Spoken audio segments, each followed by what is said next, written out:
2 টাকা দামের স্ট্যাম্পে সই করাটাকে বিয়ে বলে মেনে নিচ্ছিস কবে থেকে? যতক্ষণ তিনি জেগে থাকতেন ততক্ষণ চলচ্চিত্র নিয়ে চিন্তা করতেন। ওয়ার্ল্ড কাপ কবে সেটাও সে অনেক সময় জানতো না। চলচ্চিত্র কোনটা কোন হলে চলতেছে বাংলাদেশের সে সাথে সাথে বলে দিতে পারতো। মান্না ভাই থাকতে ছবি দেখতাম, এখন আর দেখি না। সিনেমার ব্যাপারটা ওনার মাথায় আছে, উনি মনে করে যে রিয়েলি মনে হয় এই লোকটা খারাপ। আপনি তো অনেকের সাথে কাজ করেছেন, প্রয়াত নায়ক মান্নার সাথেও কাজ হ্যাঁ, করেছেন। মান্নার মান্না ভাইয়ের সাথে কোনো কি বলবো, যেই স্মৃতিটা এখনো মনে করলে খুব আবেগ আপ্লুত হন, এরকম কোনো ঘটনা আছে কিনা? প্রতিটা মুহূর্তই স্মরণীয় যতক্ষণ মান্না বাসায় ছিলাম, কারণ সবচেয়ে বড় ব্যাপার হচ্ছে যে ওই ধরনের একটা সিনেমা নিয়ে চিন্তা করা মানুষ 24 ঘন্টায়, যে লোকটা মাত্র দিনে 2 থেকে 2.5 ঘন্টা বা 3 ঘন্টা ঘুমাতেন এবং যতক্ষণ তিনি জেগে থাকতেন ততক্ষণ চলচ্চিত্র নিয়ে চিন্তা করতেন।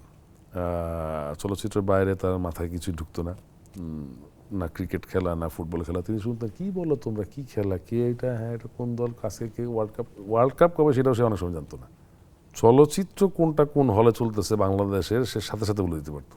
যে সে এখন ঢাকায় আছে, ওই পঞ্চগড়ের কোন হলে কোন সিনেমাটা চলতেছে, ওটার সেল কেমন সেটা সে জানতো। এই লোকটার সাথে চলা প্রতিটা মুহূর্তই তো আমার মানে যখনই ওই ধরনের কোনো ক্রাইসিস ফেস করি তখনই তার কথা মনে পড়ে বা তার চেহারাটা ভেসে ওঠে। ওর চলে যাওয়াটা আসলেই অসময় ছিল এবং ক্ষতিটা অপূরণীয়ই। কারণ মান্না ভাই চলে যাওয়ার পরে চলচ্চিত্র ডিসব্যালেন্সড, বিজনেসও আস্তে আস্তে চলে গেল। মান্না ভাইয়ের সাথে একটা বিরাট দর্শক চলচ্চিত্র দেখা বন্ধ করে। তারা এখনো বলে যে ভাই মান্না ভাই থাকতে ছবি দেখতাম, এখন আর দেখি না। একটা শ্রেণী প্রায় ধরেন আজকে 17-18 বছর চলচ্চিত্রের সাথে মানে চলচ্চিত্র দেখে না বা ওরকমভাবে দেখা হয় না রেগুলারলি। মান্না ভাইয়ের ছবি যেভাবে দেখতো সেভাবে তারা হয়তো হলে যাচ্ছে না। এটা কিন্তু বিজনেসের একটা এফেক্ট আমাদের চলচ্চিত্রের জন্য। তো সব দিক মিলিয়ে মান্না ভাইয়ের চলচ্চিত্র প্রেমিক একজন মানুষ এবং অনেকে তাকে রাগী বা একটু গম্ভীর মানুষ মনে করতেন, কিন্তু আসলে উনি যার সাথে মনে করতেন যে এর সাথে আমার চললে, এর সাথে কথা বললে, এর সাথে আড্ডা মারলে আমার ক্যারিয়ারের সমস্যা নাই বা আমার অন্য কোনো সমস্যা নাই, উনি ওদের সাথে খুব ফ্রিলি চলতেন। কিছু কিছু লোক হয়তো চাইতেন স্বার্থের জন্য চলতে বা কোনো বেনিফিটের আশায়, তিনি তাদেরকে ধরতে পারতেন, একটু অ্যাভয়েড করে চলতেন। তারাই বলতো যে মান্না ভাই রাগী বা অভিমানী বা মুডি, এই সেই।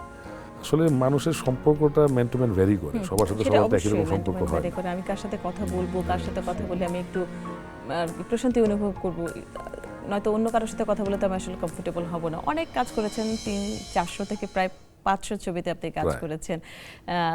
আপনার যে ডায়লগগুলো প্রায় সময় হয়তো রাস্তাঘাটে গেলে কিংবা অনেকেই বলে, সেই সময়ও বলতো, আপনার প্রিয় 2টা ডায়লগ যদি আমাদের জন্য শোনান। প্রিয় ডায়লগ আমার যেগুলো আমি বলেছি সবই, তার মধ্যে যেটা আমার বলতে ইচ্ছে করে, আমার ভিলেনের ডায়লগ তো সবাই শুনেছে। আমি একটি চলচ্চিত্রে কিছুদিন আগে অভিনয় করেছি খিজির হায়াত খানের, ছবিটির নাম হচ্ছে ওরা 7 জন, যেখানে আমি একটু ছবিটি ছিল মুক্তিযুদ্ধের উপরে ছবি, যেখানে আমি একজন মুক্তিযোদ্ধা ক্যাম্প কমান্ডারের চরিত্রে অভিনয় করেছিলাম। ওইখানে আমার আন্ডারের একজন মেজর আমাকে প্রশ্ন করলো যে sir what about your family. তো তখন সেই ডায়ালগটা যেটা আমি বলেছিলাম সেটা, আমি যেদিন থেকে যুদ্ধে এসেছি দেশ স্বাধীন করার জন্য, মাতৃভূমি স্বাধীন করার জন্য, সেদিন থেকেই আমি আমার ফ্যামিলিকে ভুলে গেছি। এখনও যুদ্ধ শেষ হয় নাই, তাই আমার ফ্যামিলিকে নিয়ে চিন্তা করার কোনো রাইট আমার নেই, আগে যুদ্ধ শেষ হোক। বাহ, চমৎকার, অনেক বড় একটা মেসেজ কিন্তু এই সংলাপে। আমরা যদি একটু 90s-এ ফিরে যাই, যখন আপনারা সেই সময় এফডিসির যে ঘরানা ছবিগুলো আপনারা করেছিলেন, যখন মান্না ভাইরা ছিল কিংবা শাকিব খানের সাথে যে শুরুর দিকে আপনারা যে কাজ করেছেন, তখনকার কোনো ডায়লগ? স্বামী স্ত্রী যুদ্ধতে তো ওই ছবিতে আমরা অনেক ভিলেন, শরীফ ভাই ছিলেন, দীপজল ভাই ছিলেন ভিলেন, মিশা ভাই ছিল, আমি ছিলাম, কোবরা ভাই ছিল, ড্যানিরাজ ছিল, অনেকে ছিল। তো লাস্ট দৃশ্যে ওই শাবনূরকে যখন, মানে শাবনূরের আমি কোম্পানি ম্যানেজার থাকি, তো স্টার্টিংয়ে যে কোনো একটা কারণে সে আমাকে, মানে ও খুব বদমেজাজি একটা মেয়ে থাকে, একটা থাপ্পড় দিয়েছিল আমাকে যে কোনো একটা কারণে। তো সেটা আমি মনে রাখি। লাস্ট দৃশ্যে যখন সেটা প্রতিশোধ নেওয়ার জন্য তাকে আমি ধরি, তো সে তখন মানে রেপিং টেন্ডেন্সি ছিল তখন বলছে প্লিজ প্লিজ আমাকে তুমি ক্ষতি করো না, তুমি আমার অনেকদিন আমার কোম্পানিতে কাজ করেছো, হ্যান করেছো, ত্যান করেছো, তাতে তুমি তো আমার অপমান করেছো, হ্যান ত্যান।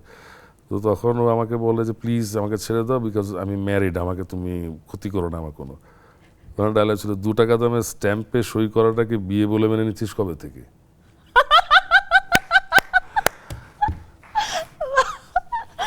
চমৎকার।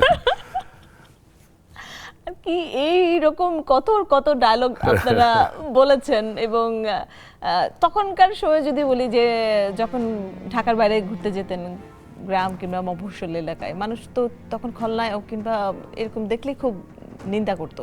তো আপনাকে নিন্দা করে এরকম কোনো গল্প কি মনে আছে যে এমন একটা কথা বলেছে যে ওটা শুনে আপনার ভালো লেগেছে, নিঃসন্দেহে যে এটা আপনার কাজ দেখে সে বলেছে? আমার কিন্তু অনেক শিশু দর্শক আছে যারা হ্যাঁ। আমাকে খুব পছন্দ করে। হ্যাঁ হ্যাঁ হ্যাঁ, এবার আমি আমি শুনেছি আপনার সাথে তারা সেলফি তুলতে হ্যাঁ, চাই, হ্যাঁ, ছবি তুলতে তো চায়। আমার ওই ধরনের নেগেটিভ কথাবার্তা একটু কমই শুনতে হয়েছে, কারণ দর্শকরা হয়তো জানে যে অভিনয়ের কারণে অভিনয় করে, যখন তাদের সাথে কথাটা তো বলি তখন তাদের ধারণাটা চেঞ্জ হয়ে যায়।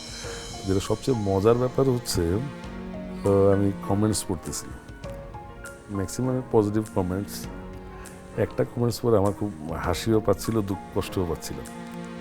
একজন লিখছে, ধর্ষণের প্রতিবাদ করতেছেন, আপনি নিজে যে কতটা ধর্ষণ করছেন সেগুলো কে বিচার করবে?